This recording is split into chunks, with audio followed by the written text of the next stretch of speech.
WRBE, a Cumulus media station. Good morning, everyone. We ready? Live from the TXU Energy Studio. The Roula and Ryan Show with producer Eric, Special K, and Sam. Wow, what a difference 24 hours can make. Yesterday at this time, we were weathering the storm with you, and now here we are. You know what? Over 2 million Houstonians lost power. That's huge. It is. I grew up really. in a town of 700. Yeah, isn't that crazy? People. Yeah. 2.5 million people. So Centerpoint does expect to have 1 million people's power back by tomorrow night. And as of right now, it's 821,473 who have been restored. That's significant. That's huge. I'm so grateful. 1.797 still out. Yeah. Okay.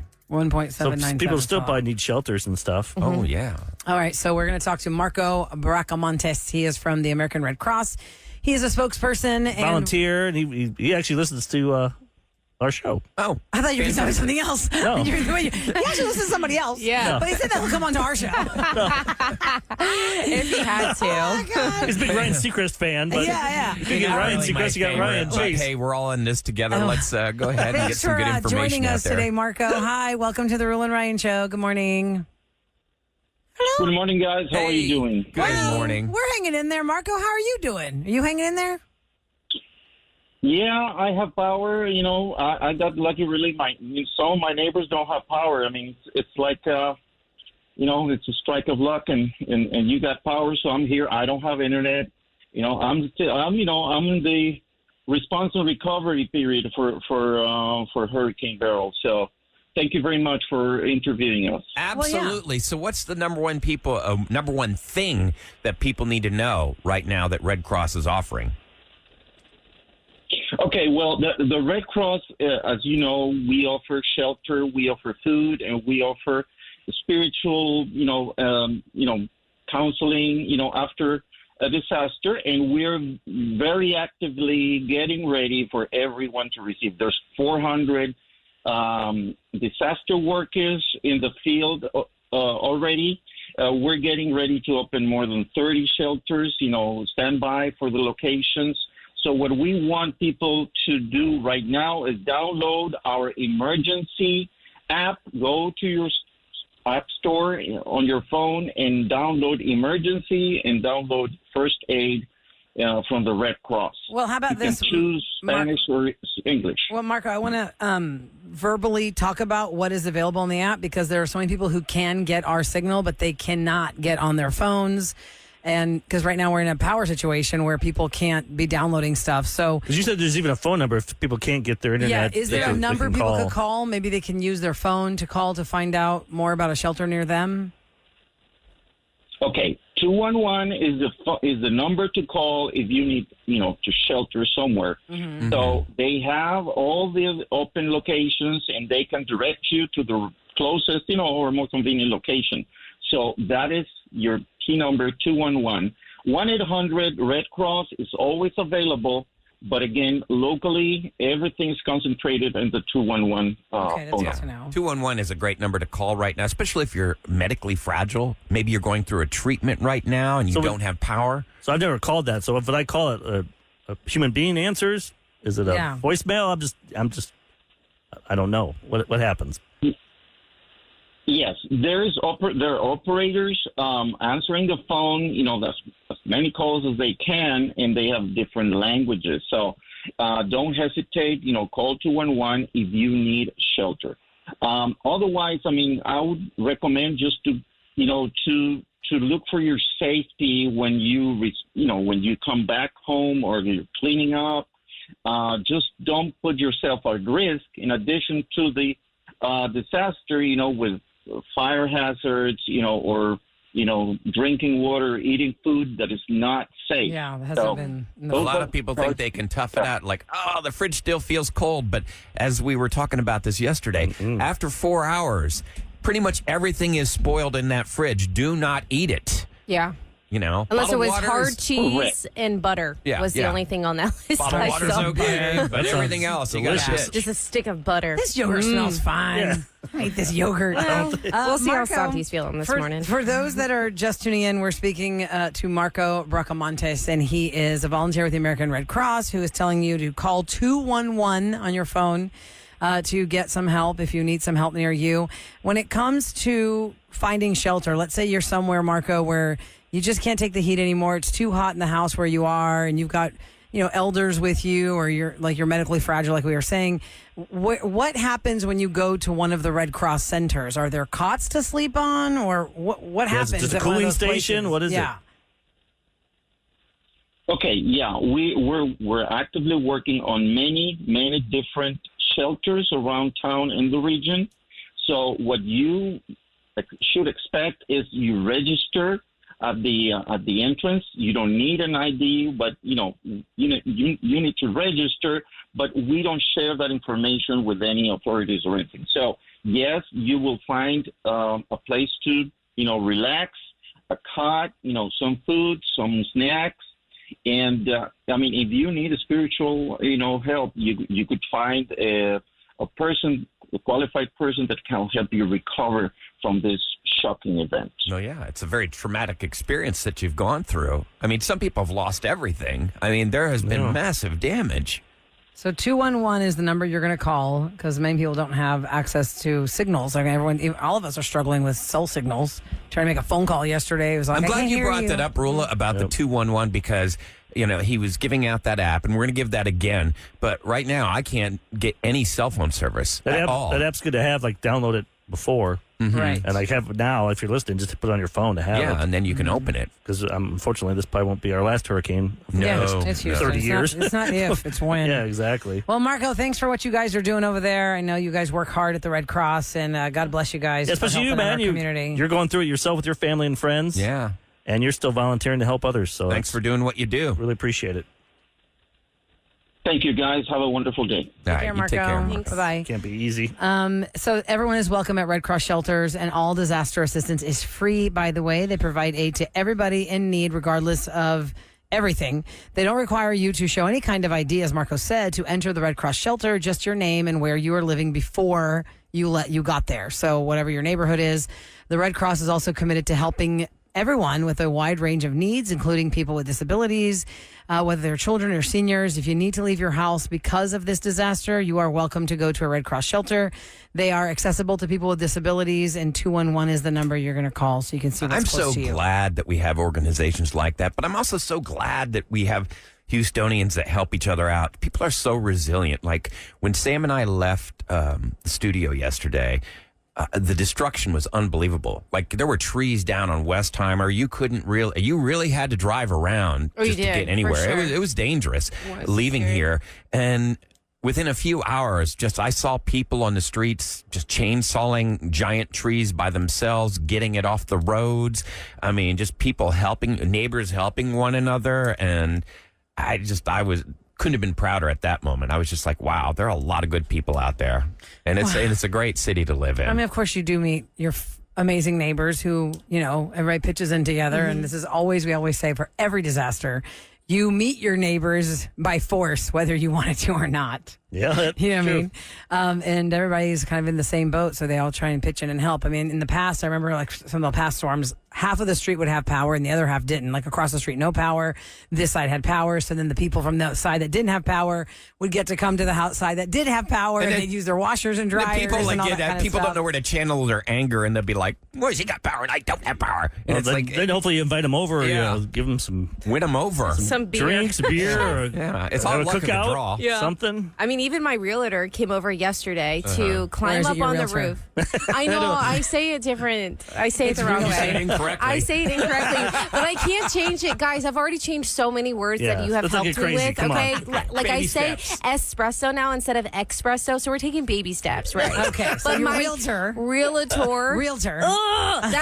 R guy, the guy that sold me my house. There we go. Just say real estate agent. Real estate agent. He came over yesterday to help my husband put 3 tarps up, climbing the roof, because obviously we can't leave Santiago on the floor while Mark and I are climbing the roof. So, I mean, that's incredible. Like, he did not need to do that. He had other properties he could have been doing, but yeah, people really come out and step up, and it's so nice. You saw that OnlyFans you built for your husband of dudes without shirts on. I know. I was going to actually film them while they were going up the steps. I was like, all of a sudden your agent's like, why do I need to take my shirt off too? Why am I only Sam's filming them both. I texted Jules. I was like, I got 2 hot dudes on my roof if you want to come over. Kev wasn't around, so next Kev would have time. been there for sure. Yeah, for sure. funny. He'd be like, I'm up there. I'd be like, no, Kev, just 2. Well, I'm just kidding. I love Kev. we welcome your text at 37530. Give us updates of where you are. If you got power back, of course, throughout the show, please update us on your neighborhood getting power back so we can get that information out. If you know where some gas is, if you just got gas, you're like, hey, there's not a lot of people here in line and there's gas.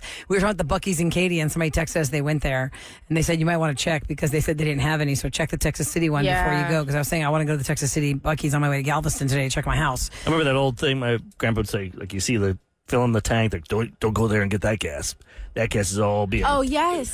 is the sediment all the stuff at the bottom. What would your grandpa say? Like whenever you My see mom them, agrees. It's bad for your engine. It's bad for your engine. What's bad for when your they're pouring engine? the gas into the dilute tanks it. underneath. Yeah? Yeah, they're filling it up. Because You should it's- never fill up your car. I don't know if it's an old I wives' don't know. tale or That's what I'm wondering. like We old may have to people would deep say dive. it. Hold on. Somebody who works for something with the gas has 'Cause to it's know the that's sun. bull Old crap. people, my mom says. Oh. And younger people that had a child when she was very young. Younger people who are over the age I've of always been 55. told that, so I never go. You're telling me that if I'm dead dry on gas tank, and because Well, then the you fill it tanker up. just Yeah, filled you- up, Yeah, but I it's- don't can't want be that choosy. gas. It's going to Take what mess you up can your get. gas. If say you got you just go in Or there your to fill car, up I like mean. $10 worth, you see that guy taking the fuel, put it into Yeah. the gas station. I'm like, I'll wait tomorrow. What? Yes, Okay, 100%. 37530. Please, somebody back this up for us and tell Like me BS. that's truth or not truth. Is that bull crap? Is that a fact? Or is it crap? Is crap. Okay, coming up next, we're going to talk to our friend Marty Lancton. He's a firefighter, kids. These stairs are nothing to him. If you want to come visit I'm the not Will and even Ryan Show, panting. you're I know. going up 7 floors because we have Used no to. power. We all heard for an hour And he's before. like, Our I building have to wasn't on wear my flames. gear. This is nothing. It's like I'm flying like a bird up these stairs. So we'll talk to Marty Lancton from the Houston Fire Department next on the Roula and Ryan Show. Good morning, everyone. Wake up. It's KRBE and more of the Roula and Ryan Show. Are you awake? Why are you awake? Do you have to go to work today? We're at work, but do you have to go to work? I think a We lot just of had people a are. hurricane. Yeah, with no By the way, power. I'm glad you brought that up, Roula. By the way, Harris County buildings and courts are closed today. Most of the school districts are closed today. The Houston Zoo's closed. A lot of businesses closed today. I'd like to talk to a zookeeper. Oh, yeah, How what are the happens with animals like dealing with that Like, when do the they know? storm is Because hitting? we know how our feel like dogs they're react when a freaking storm is out. happening. What Poor happens things. do all the animals know it's coming and they all move to the right? Yeah, like a week Yeah. before. We talked to Bad. SPCA yesterday, and We she had did. like 18 horses that they have rescued. They have a huge farm. But they and she was knew. saying that the horses knew days in advance. Yeah. Oh. Really? What were they doing? They can It's just sense the way it. they act. They can sense Wow. it. They're smart. All right. Well, look. And also the gas question. People have been Okay, so yeah, texting. let me Real update quick y'all. before At we talk to Marty. 37530, we asked, I said, is this a myth or is this true? Because Eric said his grandpa used to say, when you see the tankers filling the gas station underground, This is also the don't get that 90s. gas, all this sediment gets stirred up. Another person said, y'all, that's not true anymore. It used to be when gas was leaded, there were particulates that sometimes got churned up in the tanker when it refilled the station. Most stations now have filters to prevent sediment from entering So, Sam, the we're gas safe. tank. Tell your mom. I'm not trusting it. Look, I'll settle for any right now. I'm on Another fumes. person said that's not true about the gas delivered for Not 18 years. right. It's fine to get the gas while the If I tanker see you trunk is there, there. I'm going. Think about the 80s and 90s. They probably didn't have better, the filters weren't as good Right. as what they have now. I guess so. So I need to drive to Galveston today to check out the house that we just bought. And I hope I have enough gas to make it back. So I might be broadcasting from the phone tomorrow in my beach house has water.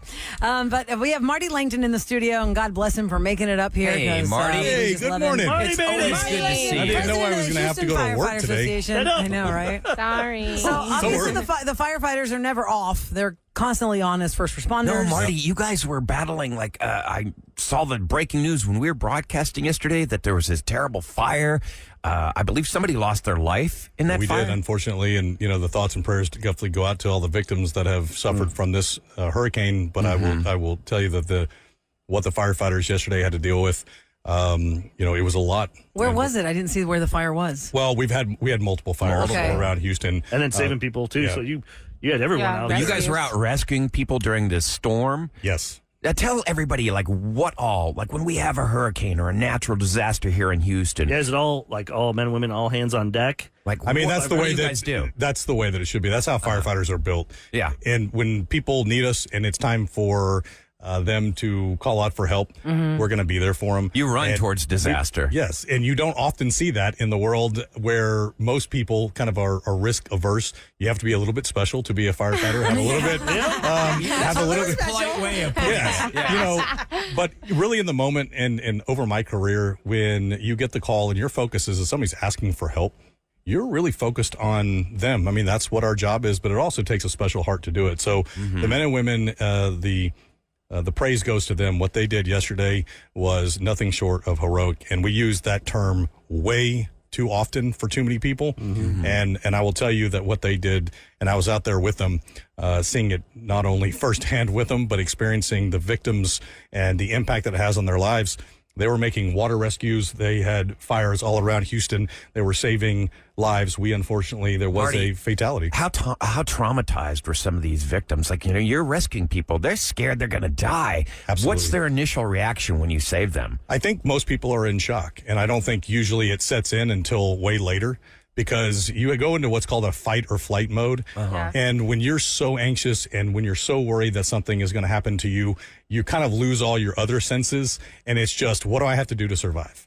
And so going towards firefighters and firefighters getting to you is a real emotion, because it represents so much more than just the individual firefighter. It represents safety. It represents somebody caring about you and your loved one. And it represents the best in what I believe Houston is about. Is there do you guys have something where the hurricane started at, what time did it start yesterday? It hit landfall at 3:50. It made landfall at 3:55 a.m. Like from Matagorda 3:55 till 8. It's like, guys, girls, you have to stay in. You can't go out there yet, because you want their safety as well. Right. What's the rule on that? Because I know, like, you always hear when people say, we told you to evacuate. If you're not leaving, we're not coming. One's coming. I think it's where you are in the world, right? If you are talking about, being in Galveston versus Houston, I mean, we're such a densely urban populated area that there is so many things that we have to factor in every day. If a fire, you got to obviously go, even if it's 4:30 and it's right in the thick of it, huh?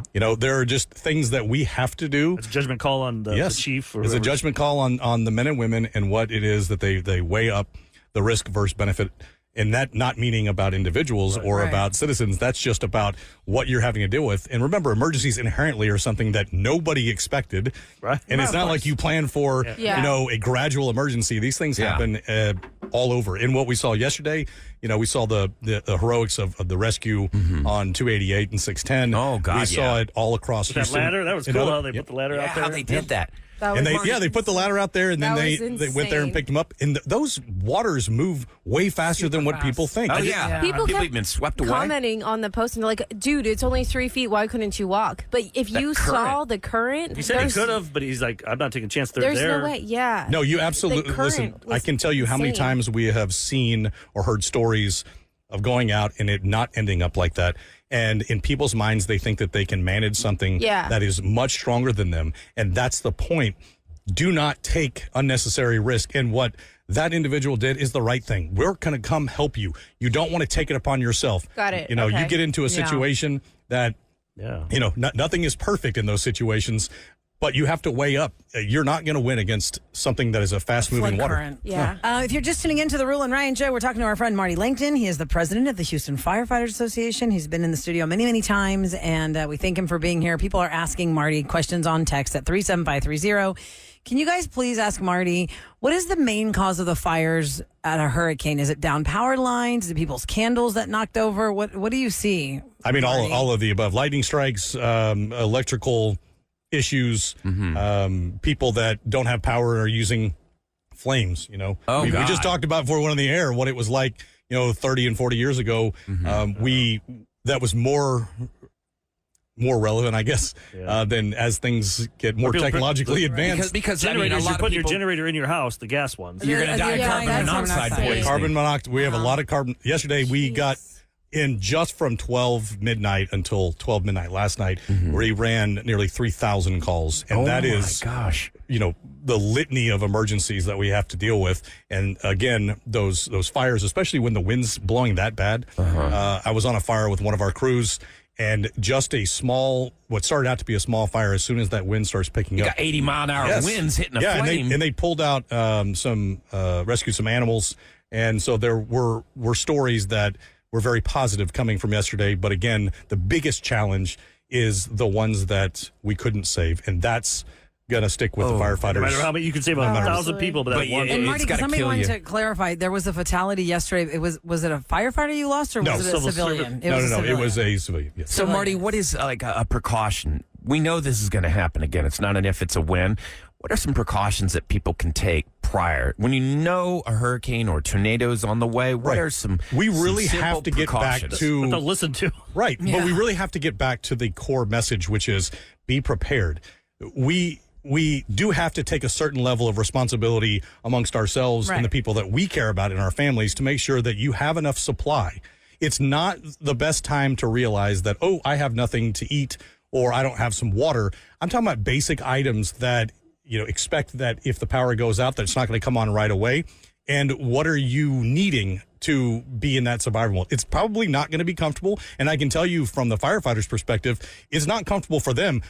In some of the stations, the generators went out and it feels much like it does here. Yeah. And they're running nonstop day and night. Wow. And, we have to do that. They have to wear all that gear. And they have to wear all the gear. You guys don't have any built-in air conditioners in those things? No, it's designed to keep that heat on the outside out, so it doesn't breathe very well. It's very, it's like being in a sweat sauna for a long time. One person on text is asking, is there anything you guys as firefighters want us to know for today after the storm? Should we not venture out?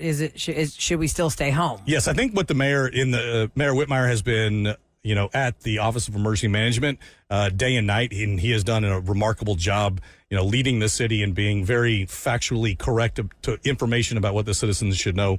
Listen, there's a lot of people without power, which means that there's a lot of power lines that are down, which means that if those power lines are not energized and all of a sudden they become energized, that is a huge life hazard. That's why you see people say, back in the old days, there used to be that electricity commercial with Louis the Lightning Bug. As we kind of laugh at that, but I'll tell you what, that message resonates, and people need to remember those energized power lines, are those unenergized now, will be energized, and if you are touching it will kill you. Well, here's something else you need to remember too. So we have dogs that we normally allow in the backyard. We have at least 3 down power lines in the backyard right now. And the pets. So, but animals are smarter than humans, because my dog won't even go out in the back and go potty. You got to keep an eye on them. Nope, I mean, we love our furry friends. Take them out on a leash. Keep them away from those lines, even if they're not active right now. Right. What you just said, they could come on at any time. Absolutely. And also there's the gas line. So we saw a lot of gas line calls, a lot of gas line ruptures, and that has a potential risk and a life hazard because, again, if you have an unenergized source and you have a spark somewhere and you have a gas leak, that's a recipe for disaster. So if you smell natural gas that you need to call, if it's inside your house and it's a life-threatening issue, you need to call 911 in Centerpoint. And come out, but you need to leave the house. You don't need to call from inside of it. They have something in that gas called mercaptan, and it's intended for you to be able to smell it because it's in it. That's a precautionary measure. Remember from Friends, Roula, when Ross told that girl, did you know that's the gas smell? Oh my God! He was trying to get his flirt on. It's like rotten eggs. Remember that? Yeah, he's like, they put that rotten smell in there on purpose. They do. So because you can't get away from it. Can a person be exposed to that before they've got serious permanent damage? Well, listen, it's just like carbon monoxide poisoning. It displaces the oxygen in your lungs, and you die. Because all of a sudden you are not taking in the oxygen necessary in your body, and that's a lot of things that you see, which is the other point, carbon monoxide, where people will, it's odorless. You can't smell it. Yep. And you'll go to sleep, and all of a sudden you won't wake up. Okay, and also, since we're talking about this, I want to point this out because it's happened to me during Hurricane Ike, and it's not something I would have ever thought can happen until it happened. I used to live in a townhouse, and a lot of these townhouses are connected to each other. Mine was not an individual patio home. It was a townhouse that was connected. The neighbors next door, in their carport, had a generator. Well, the generator was feeding the carbon monoxide into my garage. I had no idea. My husband at the time was my boyfriend, and we were in there looking through some stuff to see, okay, what can we do for whatever we were fiddling around with to get into the house. And we just started feeling really lightheaded. I remember saying, God, I've got the worst headache. And it turns out we were in there too long, and all that carbon monoxide was being filtered into our garage from the neighbor's generator next door in their carport. You do not even know it's feeding that way. So you've got to be careful around generators. Yes. The ones that are the kind you buy at Home Depot or Lowe's, clothes that you can plug your fridge into. Do not put those inside. Do not put them inside. Don't put them in a covered place. Because the fact that it was in the covered carport, it was filtering that carbon dioxide into our garages. There are so many things that come after a disaster where you don't realize it wasn't the direct hurricane that killed the person. No, it was the aftermath. It was the aftermath. The tree falling, or somebody got with their chainsaw. And actually, the firefighters, speaking of that, one of the things that were captured and was sent to us was a victim that a very large tree fell on his house. And he was underneath that tree. And so our rescue teams had to go in there and shore it up and find a way to get him out of there. But those are the hazards nobody thinks. You're not laying in your bed thinking, oh, gosh, all of a sudden I'm going to be under a very large oak tree, and what am I going to do? We come together as Houstonians, and it shouldn't just take times where we're in disaster. But I have born and raised in Houston, and Houstonians are the best because we see the best in Houstonians when the worst happens. And what I encourage people to do, and the listeners, is to reach out to your neighbors, to check on them. Especially if you've got an elderly person or maybe somebody that is going through some kind of a treatment. Or a loner like Eric who doesn't talk to neighbors. Yep. Just make sure I'm in a high-rise now, so I don't need to know anybody. Eric's like, I don't know anybody. Marty, I wanted to ask real quick. Okay, with you know how we had the flash flood warnings and the roads really quickly become completely flooded.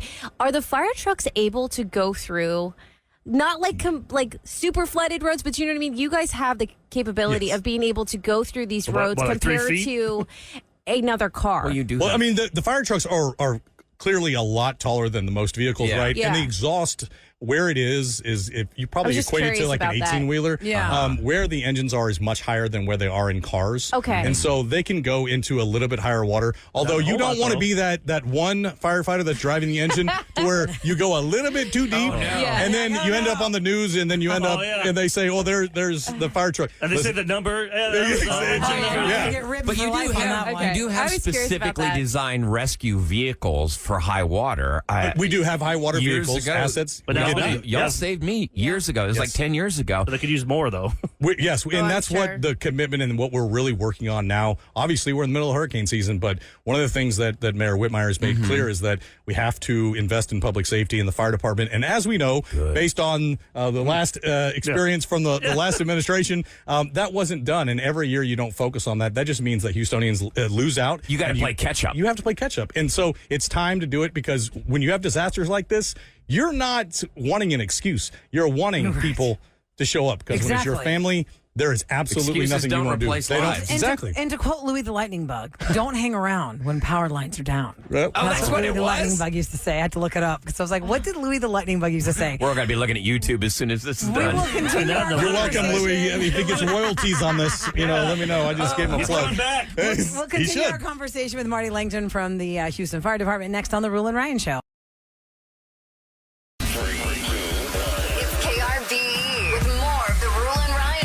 All right, so here we are, one day after Beryl. Unfortunately, 7 people lost their lives. One of them was in a fire, a couple of fallen tree scenarios, and we have to thank our Houston firefighters who put their necks on the line. Well, all first responders, obviously, and when you think of first responders, you think of the fire trucks are the first ones that show up when you call pretty much for anything. The fire trucks are the first ones there. Oh, yeah. Marty Lancton is the president of the Houston Firefighter Association. He is in studio with us, and we're just basically talking post-disaster Houston itinerary and what to do and how to do it. I asked him a question off the air. I'm going to bring it to the show because I don't think a lot of people understand this.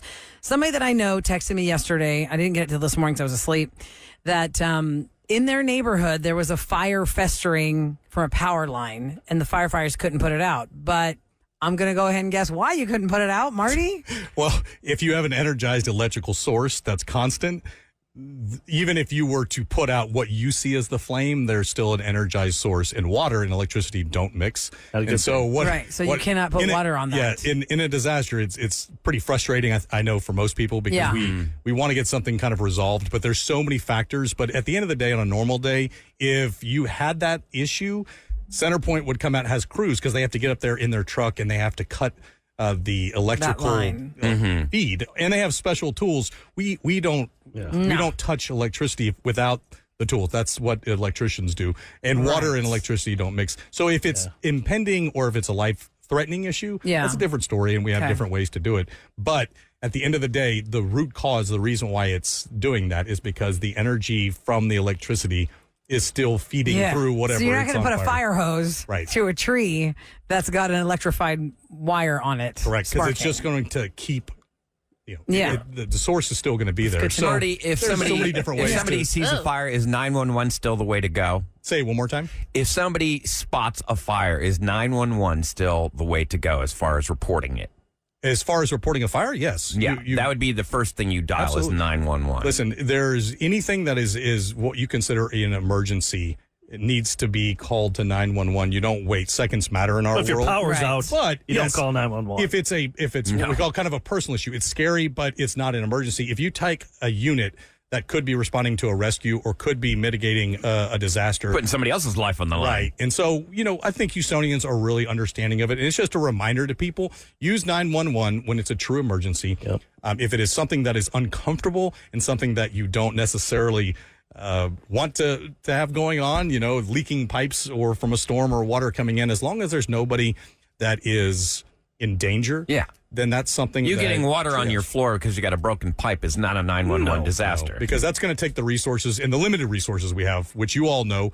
We're down 500 firefighter and paramedics. We're trying to rebuild the fire department. You guys just get a bunch of new recruits last week, or they graduated? Yeah. I thought I saw. Did they really? Those are still the ones that are holdover from the last administration, and we only had 25 in there. We need to have 75. And now that we were able to get all the stuff resolved with the new mayor and focus on the needs of the fire department so we can serve the public, then now we're seeing a kind of people are interested. Very excited. Yeah, they're excited again, and they want to come because this is the best fire department in the nation to work for, because no matter what, they always come. And we always say this: come hell or high water, Houston firefighters serve. And I do not want any more high water for anybody. I know. No. It is aptly appropriate, because you will not find a Houston firefighter that will not do whatever it takes to get to you. I mean, they have that heart, and it's a servant's heart, and that is something that is really, you can't describe it unless you live in the shoes of a firefighter. Imagine how awesome they've been the last 8 years when they got treated like crap. Right. And they still exactly. showed up. And they showed up. Imagine now that they're actually going to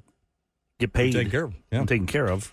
We also had the Red Cross on today, too, Marty. Speaking of emergency numbers, people looking for shelter, you can call 211. If anybody missed that conversation with the Red Cross, you can call 211 to find a shelter near you. If you need to leave your home and you don't know where to go, 211, the Red Cross can help you with different Especially when you've got there. like an elderly relative that doesn't have access to air conditioning, or you've got somebody that's medically fragile. Maybe they're going through a treatment right now. Check on them. They don't have that kind of, they don't have air conditioning that could kill them. So, yes, call 211. That is the number. I had a question for you. Earlier this morning, we were talking about the heat in here, how I'm like, man, I wish I had some shorts. Yes. And Sam, what did you say? So I'm like, I'm going to do this from my underwear pretty soon. Oh, God, here we go with this one. Here, Marty, hold on. It's the most serious question you're going to get in your career right now, Marty. Here we go. Question. Marty, yes. Do you have Houston Fire merch? Like some swag. Swag. You do have swag. I do have swag. I believe you initially said. Truck when you're fighting fire? I told Eric. I was like, I'm well, wearing how cool some. that is. Marty, I believe she said, so cool. do you have those sexy fireman shorts? We need short shorts. Shorty shorts. I think we can all agree there's probably some people that you want to see wear those, some people you don't. I mean, Eric, I love you. I think you probably look better not in those. Yeah, probably look better in gym shorts. But if you really like want to know what gets firefighters on a lighter note, the biggest thing that you always hear is like, man, can we wear shorts in the 100-degree weather that we have and all the humidity? And in other departments where it's really humid or hot, that's kind of something you do because they have bunker gear on. I mean, it all looks professional. I see my mailman wearing shorts. Yeah, and a safari hat. It's always been a traditional thing to where you want to look the part, and also when you're responding to somebody, you want everybody to kind of like exude the shorts from Reno 911. Let's name it. That's like make sure you just throw them off the fire truck. There to rescue me, and I see his balls. Sheriff Dangle. Oh my God! I don't know to rescue me. It's okay. When the question came up, Marty, this morning, Sam was wondering if y'all throw that off the fire truck like swag. Hey, you know what's funny? We actually do at parades. At parades, you throw that stuff out. We go to not short. Really? We have an old antique. So we are a charitable foundation, as Roula knows, and was the amazing first MC of ever, our first ever gala. But we have an antique fire truck, and so we are a part of the community, and we've always said it. So we go to all the parades here in Houston. We represent all Houstonians, Yep. and we throw out. So whatever event it is, we will have our We need firefighters. some swag. And we'll throw it out. And so, absolutely. I'm so mad that you guys made that nice helmet for us. Yes. With that glass, and I broke the glass when we were moving. Wait. Erica's not a good mover, Marty. I know. He broke the case. He broke the casing of the amazing helmet you the gave helmet's us. intact. I'm pretty impressive because that glass is supposed to be. Really? Yeah, it's not supposed to break. He worked it really didn't hard meet on Eric. breaking it. I don't know. I think my sandwich fell on it. I think your arms just get too Sandwich big. fell on it. Too much People are asking testosterone. Marty on text at 37530 if you see a power line in the road and you're in your car, is it okay to drive over it? No. No. Do not drive over the power Just line. get rubber around it. tires. Listen, look. I mean, circumstances are always different, but my point is just what I talked about earlier. If you have if it is an actual power line, so one of the things that most people, and it's not something that I think the general public is probably ever going to really truly understand until they really look up and see it. But there's different lines, like the one on the bottom, the one in the middle, Yeah. the one on the top. You know, traditionally, the one at the very top is the electrical, and the ones below it are cable and phone. Okay. And so it depends on if it's a cable or phone line, and it depends. That's okay. But if it's an electrical line, the biggest concern again is that when they're trying to recharge the grid, is that if they turn it on in order to get power to some areas, it could energize that. And so that's the biggest safety hazard right after all the storms.